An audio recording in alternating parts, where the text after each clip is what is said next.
Ok, buenos días. Vamos a empezar con la clase del día de hoy, ¿sí? Y vamos a hablar de forma muy breve, sobre las técnicas inmunológicas en la investigación biomédica. Para ello, es importante hacer algunos recordatorios, sí, pues de forma muy breve, de temas importantes para comprender cómo funcionan estas técnicas y cómo las podemos utilizar en la investigación biomédica. Antes que todo, tenemos que entender que todos estos inmunoensayos son en los que se aplica el conocimiento de la reacción antígeno-anticuerpo para la detección principalmente de biomoléculas, ¿sí? O de diferentes circunstancias como modificaciones posttraduccionales en el caso de anticuerpos generados contra proteínas que estén fosforiladas, metiladas, acetiladas, etcétera, y bueno, un montón de aplicaciones que ustedes ya irán viendo. Para esto tenemos que recordar de forma muy breve que es un antígeno, ¿sí? El cual es una molécula o un conjunto de moléculas que inducen una respuesta inmunológica adquirida y que se combinan con el producto de la respuesta. ¿Cuál es el producto de la respuesta? Pues en el caso de las células B, las moléculas de anticuerpo, y en el caso de las células T, el TCR. Otra cosa importante es un inmunógeno, que es un antígeno que es capaz de inducir la respuesta inmunológica, y un epítopo, que es la pequeña parte del antígeno que se combina con el sitio activo de los anticuerpos o con el TCR para generar una respuesta.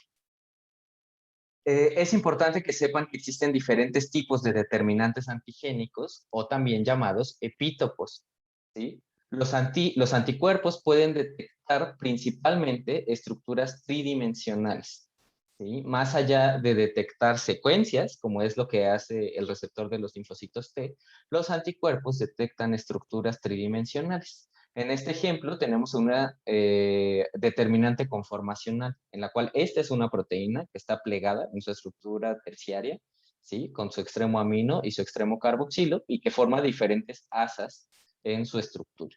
Pues este anticuerpo detecta al epítopo tridimensional que está formado por tres de las asas. Si ven, esto no es de forma continua, ¿sí? No es toda la secuencia que está entre este segmento de la proteína la que es detectada, sino es solo una saliente. Si ustedes recordarán, hay muchas proteínas que tienen una estructura globular, por ejemplo, ¿sí? En la cual podemos ver que, aunque dentro su estructura sea distinta, tienen diferentes salientes de forma tridimensional, pues justamente los anticuerpos detectan esa estructura para entonces reconocerlo. ¿Qué pasa, por ejemplo, si esta proteína yo la desnaturalizo, ¿sí? Con calor. Al desnaturalizarla, se pierde la estructura tridimensional.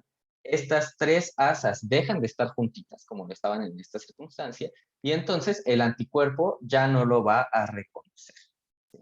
Otra cosa que puede surgir de este reconocimiento tridimensional de los anticuerpos es cuando existen determinantes antigénicas lineales, las cuales solo son accesibles para los anticuerpos cuando una proteína se desnaturaliza. Por ejemplo, este anticuerpo es específico contra este segmento de la proteína, que en condiciones normales no podría detectar porque está adentro de la estructura de la proteína, ¿sí? Entonces, ya una vez que se desnaturaliza, se puede detectar. ¿Por qué es importante esto?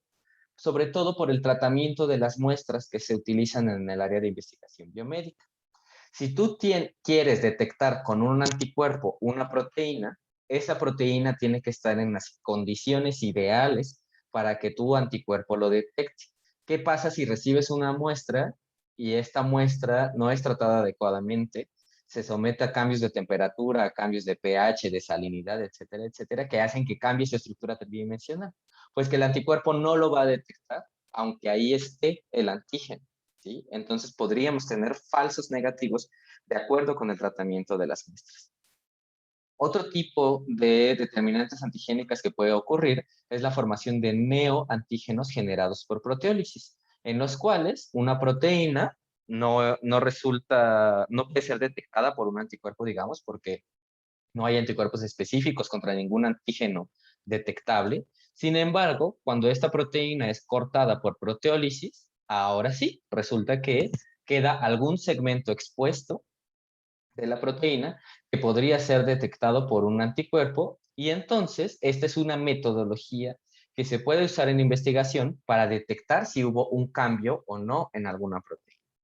Aquí quiero poner el ejemplo del Banco de Cerebros que está en la Facultad de Estudios Superiores de Cuautitlán, en el cual el doctor Luna ha generado anticuerpos así, que detectan particularmente cambios en la estructura de la proteína tau, que está relacionada con la enfermedad de Alzheimer, y se genera gracias a estos cambios en la estructura molecular. Algo muy importante que hay que considerar cuando se utilizan anticuerpos para la detección de moléculas es que los inmunólogos hemos confiado demasiado en la especificidad de los anticuerpos, sin tomar en cuenta que existen cambios en la especificidad. ¿Sí? Normalmente tenemos la idea de que un anticuerpo es específico contra solamente una proteína, porque así se nos ha enseñado durante siglos. Bueno, no siglos, pero décadas, ¿no? Entonces, siempre decimos, bueno, si mi anticuerpo es específico solamente contra el epítopo que está aquí de una proteína, no sé, por ejemplo, de la proteína M del estreptococo, ¿sí? Decimos solamente va a detectar esa proteína. Sin embargo, existen diferentes circunstancias que toman. Una de ellas es la aplicación errónea, lo que yo les había mencionado hace unas diapositivas. Si la proteína no está plegada de forma adecuada, aunque el antígeno existe y aunque el antígeno esté en nuestra muestra, nuestros anticuerpos no lo van a detectar. ¿Sí? Otra cosa que puede existir es la variabilidad en los anticuerpos, ¿sí? En los cuales ustedes saben que hoy en día es muy fácil conseguir un anticuerpo monoclonal o un anticuerpo para detectar a una sustancia. ¿Sí? Los venden en diferentes laboratorios, pueden conseguir anticuerpos que no son tan baratos, porque un frasquito con 500 microlitros puede costar entre 10 y 20 mil pesos, por ejemplo, pero es algo que se puede conseguir.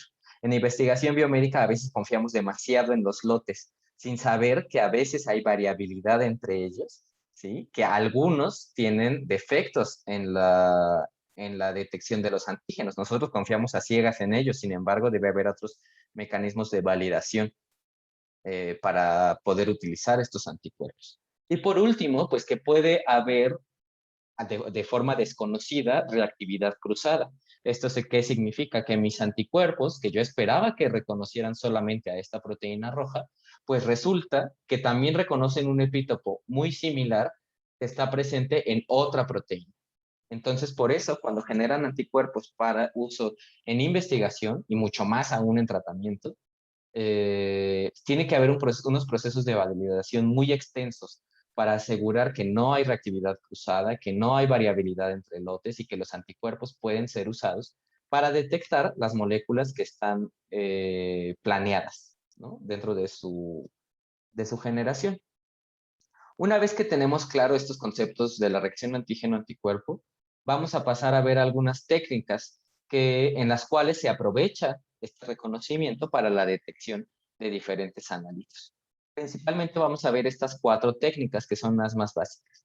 Una de ellas es el inmunoensayo, el inmunoensayo ELISA, ¿sí?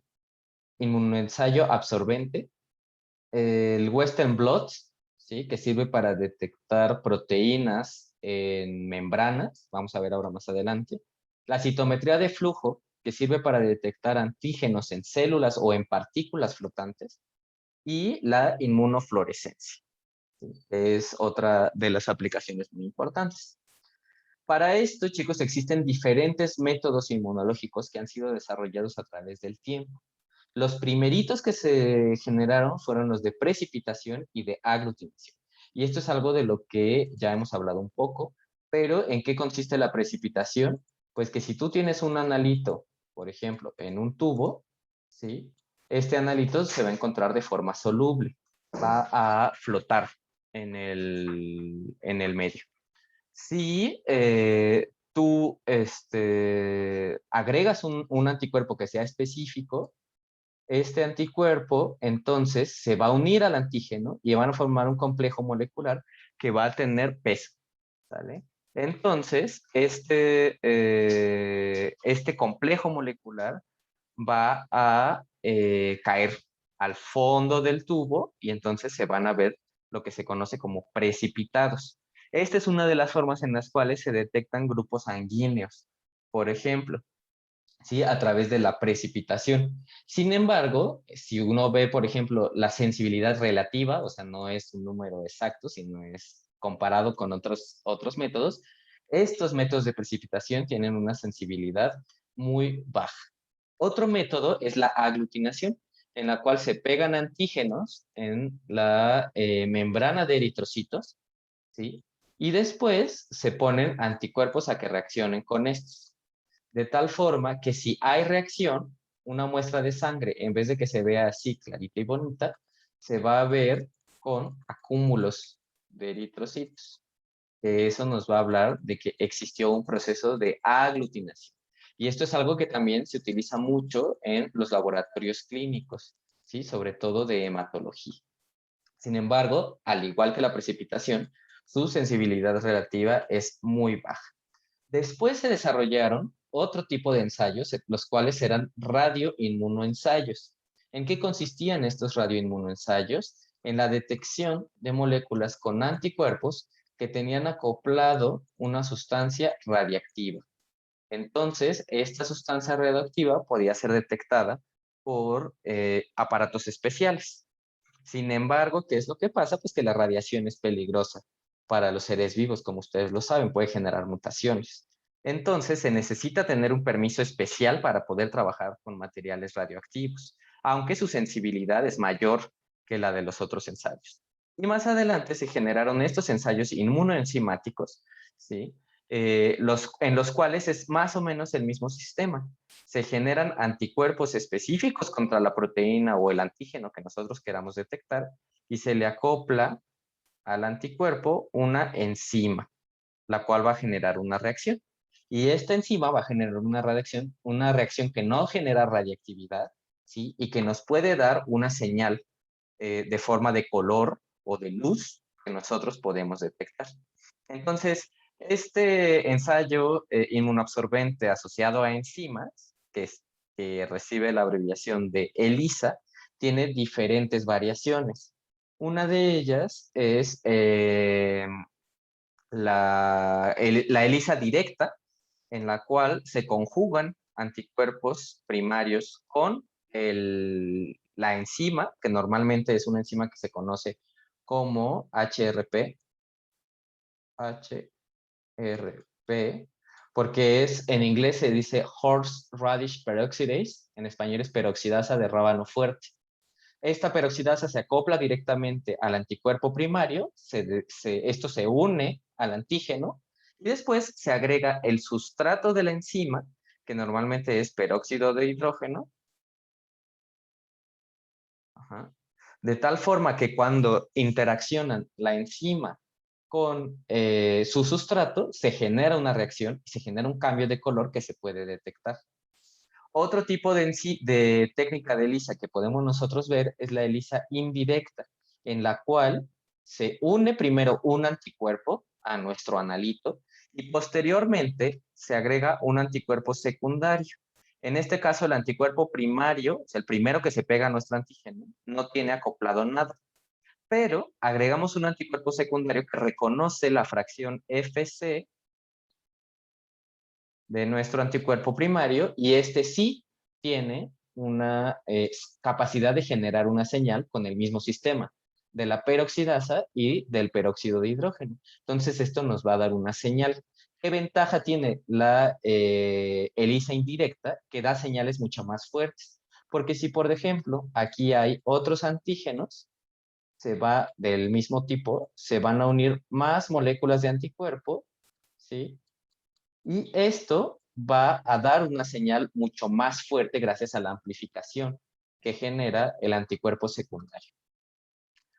Otro tipo de ELISA, que es una que es como que de las más populares, es la ELISA de captura o la ELISA tipo sándwich, en la cual nosotros vamos a pegar a una superficie de plástico, ahorita les voy a enseñar cómo es esa superficie de plástico, un anticuerpo que es capaz de detectar un analito. ¿Cuál es este analito? Esto clásicamente se usa en investigación para detectar citocinas. Entonces, supongamos que ese analito es el factor de necrosis tumoral, alfa. ¿no? O TNF-alfa. Entonces, vamos a tener en nuestro plástico pegado un anticuerpo que detecta el TNF. Después nosotros vamos a agregar suero de un paciente para ver si en ese suero hay TNF o no. Si hay TNF, esta molécula se va a unir a su anticuerpo y se va a quedar ahí pegado. Hasta ahí todavía no tenemos reacción. Hasta que nosotros agregamos un anticuerpo de captura, o un anticuerpo de detección, o un anticuerpo secundario, que ahora sí puede tener acoplada, ¿sí?, a la enzima, la peroxidasa, y entonces solo en el caso de que se haya encontrado este antígeno, vamos a poder tener una reacción y vamos a poder medir la concentración de nuestro antígeno, ¿vale? Y por último, hay otro tipo de ELISA que es un poco más complicada, que es una ELISA competitiva, en la que se agregan dos diferentes tipos de anticuerpos que compiten por un antígeno para evaluar su presencia y su concentración. Entonces, aquí tenemos ejemplificado cómo funciona esto, chicos. Estas técnicas de estos ensayos de ELISA se llevan a cabo en estas placas. Son placas de 96 pozos, ¿sí?, que tienen así, pocitos pequeñitos a los que les cabe muy poquito volumen, 150 microlitros, 200 microlitros, ¿sí?, y en los cuales nosotros vamos a poder llevar a cabo los ensayos. En el caso de la ELISA de captura o la ELISA sándwich que yo les mencionaba, aquí está el ejemplo. Primero se une el anticuerpo de captura a la membrana de plástico y después se agrega nuestro antígeno, ¿sí? O la muestra en la que esperemos que esté nuestro antígeno. Solo si está presente, se va a unir a nuestro anticuerpo y entonces lo vamos a poder detectar con un anticuerpo secundario que tiene acoplada la enzima para después hacer lavados, ¿sí? Para hacer estas técnicas de ELISA siempre se tienen que hacer lavados para eliminar todo aquello que no fue unido a los anticuerpos, por ejemplo. Miren aquí, ¿no? Si tenemos la muestra 1 para el antígeno A y la muestra 2 en la que no está nuestro antígeno, ¿no? Si no está nuestro antígeno, no hay unión de nada. Al hacer un lavado, se van todos nuestros anticuerpos, pero en el caso que sí hubo nuestro antígeno, se quedan unidos. Entonces, aunque hagamos lavados, esta es una unión fuerte que se van a quedar pegados nuestros anticuerpos. De tal forma que después, si agregamos el sustrato de nuestra enzima, solamente va a haber reacción en la muestra en la que hubo antígeno de nuestro interés. En el caso en el que no hubo nuestro antígeno de interés, como durante los lavados nos llevamos todos los anticuerpos, no hay señal y no hay color. Esa señal se llama absorbancia y se mide en aparatos especiales, los cuales nos pueden transformar esta lectura de cuánto color tiene. Por ejemplo, esta ELISA nos la pueden dar en un número que ya nosotros podemos comparar para sacar una concentración. Para esto, normalmente se usa algo que se conoce como curva tipo o curva estándar, que es que, por ejemplo, aquí en estas dos líneas se ponen concentraciones conocidas de nuestro antígeno, ¿no? No sé, aquí 100 microgramos, 200, 300, 400, 500, 1000, 1200, 1500 microgramos, ¿sí? De tal forma que cuando nosotros obtengamos la lectura, vamos a poder convertir esto en números y a través de una fórmula de regresión lineal vamos a poder extrapolar el resto de nuestros datos y obtener concentraciones. Este es un ejemplo de un artículo que publicamos nosotros en el que se utilizó la técnica de ELISA para medir la concentración de calprotectina, que es una molécula inflamatoria, en heces fecales de pacientes con artritis, ¿sí? De pacientes con espondiloartritis. Entonces, por ejemplo, aquí, gracias a esta técnica, nosotros pudimos observar que los pacientes con artritis tienen mayor concentración de este mediador inflamatorio en las heces fecales, o sea, como un reflejo de la inflamación del intestino, al compararlos con muestras de sujetos sanos. Este es un ejemplo de la aplicación de la técnica de ELISA. Otra de las técnicas, chicos, que tenemos que ver es la de Western blot, en la cual también se utilizan anticuerpos para detectar proteínas, pero se usa una metodología distinta. ¿Qué es lo que se utiliza? Pues principalmente una técnica de electroforesis. Por ejemplo, aquí tenemos un tubo con una mezcla de proteínas y de antígenos. ¿sí? Estas mezcla de proteínas nosotros la podemos añadir a un gel de electroforesis. Este gel es como una gelatina, ¿sí? Que fíjense, ayer hicimos uno en el laboratorio, podía haberlo traído para enseñarlo. Una gelatinita que está entre dos vidrios y en la cual hay aquí pozos, ¿sí? O sea, estos cuadraditos son huecos en los cuales nosotros podemos agregar nuestra mezcla de proteínas. Después de que las agregamos aquí en los pocitos, se les puede poner a este gel, ¿sí? Que en este caso es de una sustancia que se llama poliacrilamida, le podemos agregar una carga eléctrica, la cual hace que las proteínas migren dependiendo de la carga que tienen hacia la carga positiva. Entonces se van moviendo por aquí. Sin embargo, algo importante es que en estos geles especiales hay poros de diferentes tamaños, ¿sí?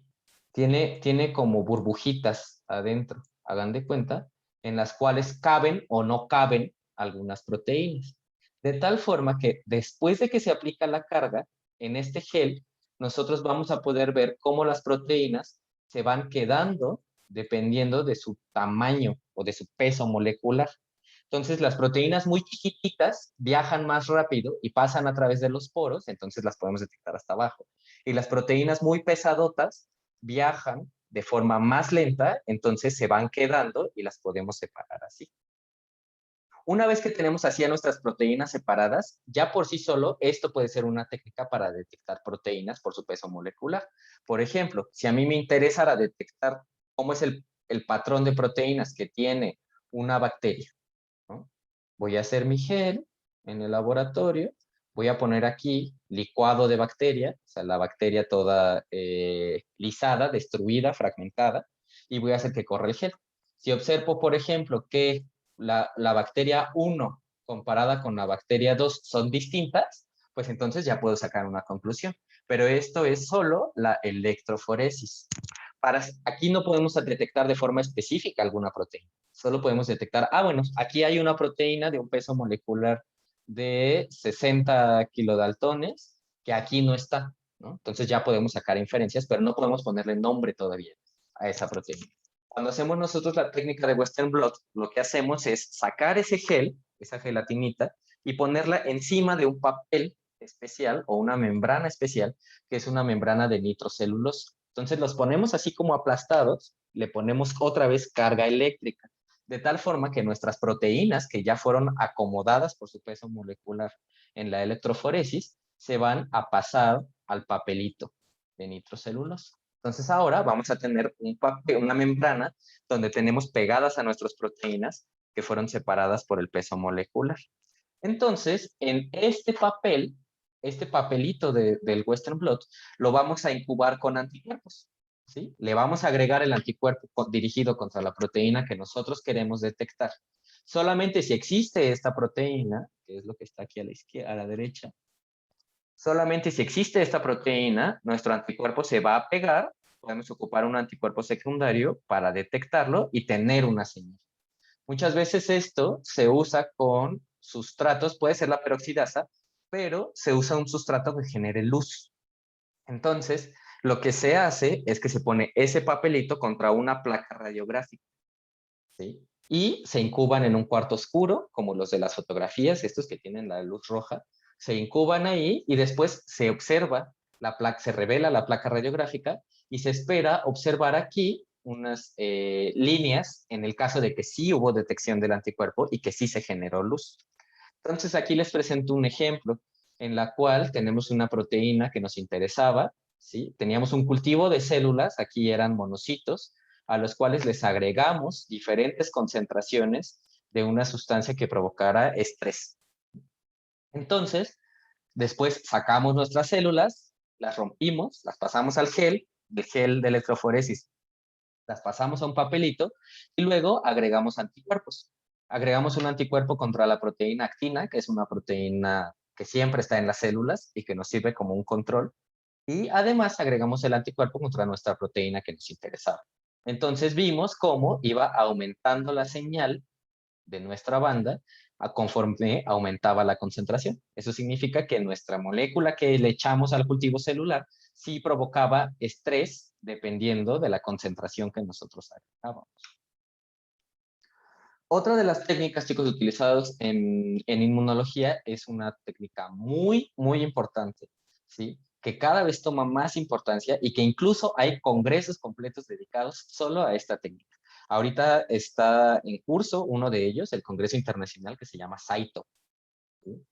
¿Qué importancia tiene esta técnica? Pues que nosotros podemos analizar células de forma individual. Nosotros podemos obtener células de cualquier tipo de muestra o partículas, ¿sí? Y les podemos agregar anticuerpos dirigidos contra alguna molécula que esté presente en la célula.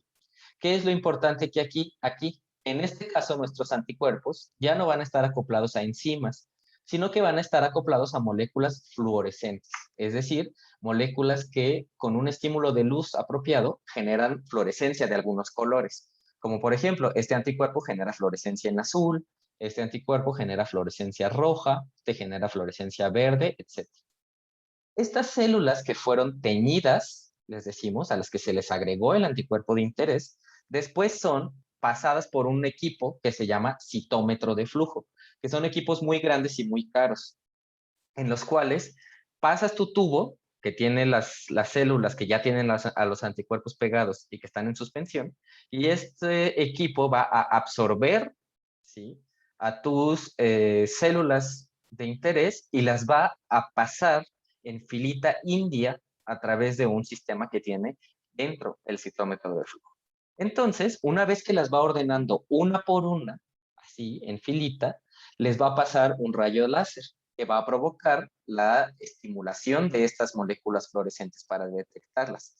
Entonces, así es como podemos ver que una célula es positiva para CD3, eso significa que es un linfocito T, por ejemplo, pero también es positiva para CD8, entonces podemos decir que es un linfocito citotóxico.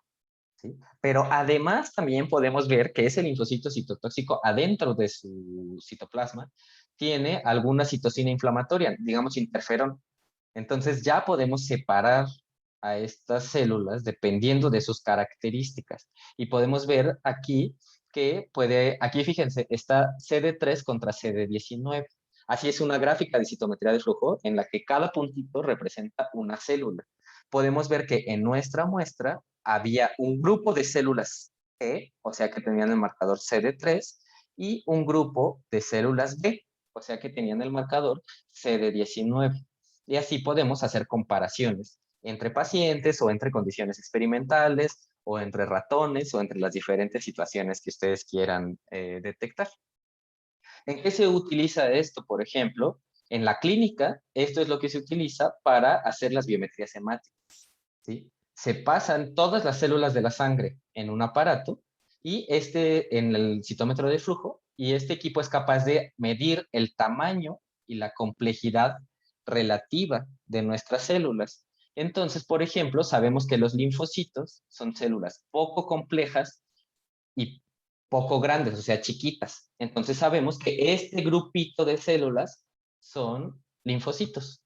Sabemos que los monocitos son más grandes, ¿sí? Y un poquito más complejos, entonces el equipo las va separando y podemos ver que estos son los monocitos.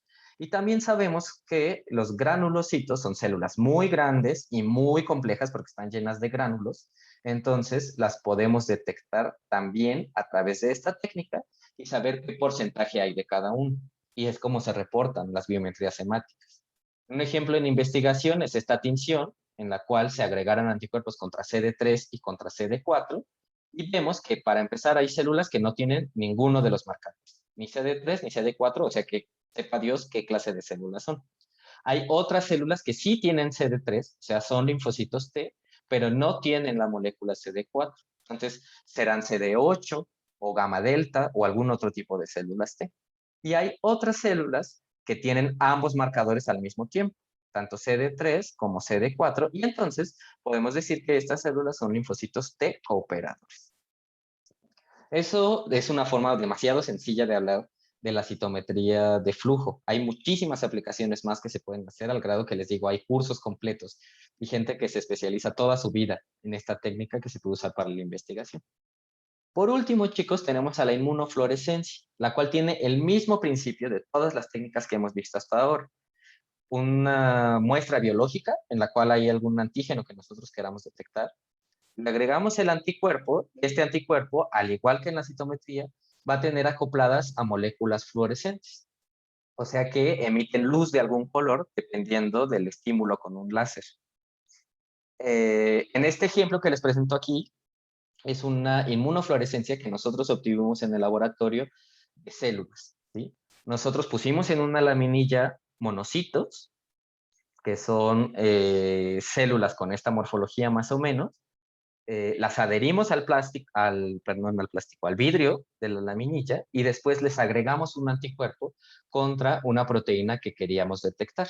Ese anticuerpo tenía acoplada una molécula fluorescente roja, de tal forma que cuando nosotros estas muestras las analizamos en un microscopio especial, que se llama microscopio confocal, pudimos detectar solamente donde está nuestro antígeno de interés, la molécula que nosotros queríamos detectar, se va a pintar de color rojo. Entonces así vimos que nuestras células sí tenían la molécula que a nosotros nos interesaba. Y no solo la tenían, sino que también la podíamos encontrar de forma extracelular, como estos puntitos rojos que ustedes pueden observar aquí. En este caso, también se agregó una tinción para los núcleos, que es una tinción azul, que se intercala dentro del DNA y que florece de forma azul. Entonces, así podemos ver las células por separado, porque cada núcleo corresponde a una célula y el color rojo corresponde a nuestro antígeno de interés. Muy bien, espero que les haya agradado el tema, espero que les haya quedado claro y pues estamos dispuestos a resolver sus dudas. Gracias.